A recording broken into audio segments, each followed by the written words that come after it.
মুখ্যমন্ত্রী মমতা বন্দ্যোপাধ্যায় রাজ্যের মহিলাদের হাত খরচের জন্য চালু করেছিলেন লক্ষ্মীর ভান্ডার প্রকল্প।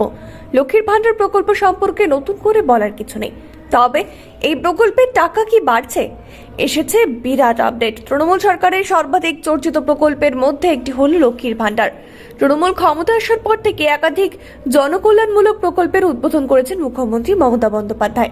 এ রাজ্যের মহিলাদেরকে আর্থিকভাবে স্বনির্ভর করে তোলার লক্ষ্যে সূচনা হয়েছিল লক্ষ্মীর ভান্ডারের, যার মাধ্যমে বাংলার মা বোনেদের হাতে মাস গেলে অর্থ সাহায্য তুলে দেওয়া হয়। এর আওতায় প্রথম দিকে সাধারণ শ্রেণীর মহিলাদের প্রতি মাসে 500 টাকা এবং তপশিলি জাতি ও উপজাতি শ্রেণীর মহিলাদের প্রতি মাসে 1000 টাকা করে দেওয়া হতো।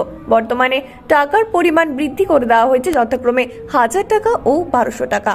রাজ্যের বহু মহিলাই রয়েছেন যারা এই প্রকল্পের টাকা পেতে মুখিয়ে থাকেন। কবে প্রকল্পের টাকা অ্যাকাউন্টে ঢুকবে তার জন্য তাদের তর সয় না বললেই চলে। তবে লক্ষ্য করলে দেখা যাবে পশ্চিমবঙ্গে এখনো অনেক পরিবার রয়েছে যাদের কাছে সরকারের তরফ থেকে দেওয়া এই 1000 অথবা 1200 টাকা সংসার চালানোর ক্ষেত্রেও অনেকটাই সাহায্য করে থাকে।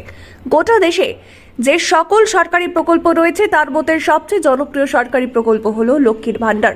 2021 সালের বিধানসভা নির্বাচনের আগে এই প্রকল্প ঘোষণা করেছিলেন মুখ্যমন্ত্রী মমতা বন্দ্যোপাধ্যায়। পরে ভোটে জিতেই তিনি এই প্রকল্প চালু করে দেন, আর তারপর থেকে এই প্রকল্প ব্যাপক জনপ্রিয়তা লাভ করে চলেছে। আগে এই প্রকল্পের আওতায় প্রতি মাসে 500 টাকা করে ভাতা পেতেন মহিলা, অর্থাৎ মহিলারা জেনারেল কাস্টের মহিলারা। তপশিলি জাতি এবং উপজাতিভুক্ত মহিলাদের দেওয়া হতো 1000 টাকা করে। বর্তমানে এই প্রকল্পে মাসে 1000 টাকা করে পাচ্ছেন সাধারণ কাস্টের মহিলারা, আর তপশিলি জাতি এবং উপজাতিভুক্ত মহিলাদের ভাতা বাড়িয়ে করা হয়েছে 1200 টাকা। লোকসভা ভোটে বঙ্গে তৃণমূলের দারুণ ভালো ফলের পেছনে লক্ষ্মীর ভান্ডারের অবদান যে সবচাইতে বেশি, এমনটাই মত রাজনৈতিক বিশেষজ্ঞদের। তবে লোকসভা নির্বাচনের আগে লক্ষ্মীর ভান্ডারের অনুদানের পরিমাণ বাড়িয়ে দেয় রাজ্য। সরকারি সূত্র মারফত জানা গিয়েছে বর্তমানে রাজ্যের প্রায় 2,11 লক্ষ মহিলাই লক্ষ্মীর ভান্ডার প্রকল্পের সুবিধা পাচ্ছেন। গত 1 এপ্রিল থেকে এই প্রকল্পের ভাতার পরিমাণ বৃদ্ধি করেছে রাজ্য সরকার। ওদিকে এর আগে মমতা বন্দ্যোপাধ্যায় জানিয়েছেন লক্ষ্মীর ভান্ডারের সুবিধাভোগী মহিলাদের 60 বছর পেরিয়ে গেলে তাদের বার্ধক্য ভাতা প্রকল্পের আওতায় নিয়ে আসা হবে।